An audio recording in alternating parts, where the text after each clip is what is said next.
Ola, son Luís Iglesia e son un galego actor, máis ca un actor galego. Nacín e crieime nun entorno galego falante, e a dicir no seo dunha ditadura, pero as ditaduras non teñen seo, son espurias por definición. E supoño que cando un se cría, nace e se cría nun entorno de calquer idioma, cada unha das palabras que ti aprendes nese idioma asócialas a sentimentos e emocións moi concretos.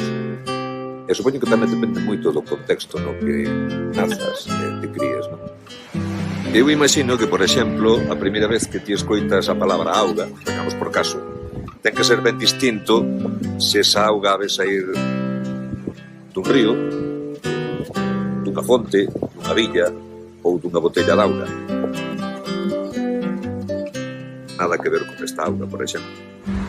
Últimamente acórdome moito da frase dun bo amigo meu que di: todas as nais do mundo son nais menos a miña, que é mai, porque así é como lle chamamos na miña terra. Da mesma maneira, se tivese a miña casa de Río Torto, seguramente colla a brosa para cortar uns tarulos e meterlos á cociña de leña. Nunca collerei a machada para cortar uns toros, poño por caso. Tal é a maneira en que aprendemos as cousas de pícaros, e tal é emocionalmente a importancia que lle damos, que cando estamos na nosa casa, no noso medio, temos que chamarlle como lle chamábamos cando éramos pequenos. Cada palabra é como a pedra que vai construindo a casa da lingua de cada quen.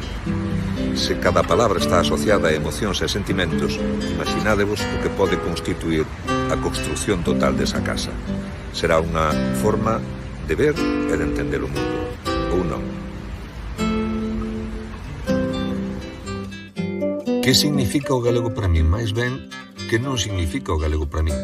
Porque, ademais de todo o dito, tiven a fortuna de traballar todos estes anos en colectivos que loitaron moi moito pola normalización e a normativización lingüísticas. A dobraxe, o cine, a televisión, o teatro. E fixérono dende a profesionalidade, o rigor, a seriedade e a dignidade. É moi complicado quedar cunha soa palabra da lingua propia, así que vou quedar cunha expresión, ademais cunha expresión moi propia da miña terra. Ben se deita, que é conxugable como María Leva. Ben deitaron, ben se deitou, ben deitaches. Ben significar algo así como aínda menos mal. Ben deitaches que choveu, que senón se acabaseche todo. Menos mal que choveu, que senón se acabaseche todo. Ben deitamos de ter unha lingua propia, que iso convértenos en máis galegos.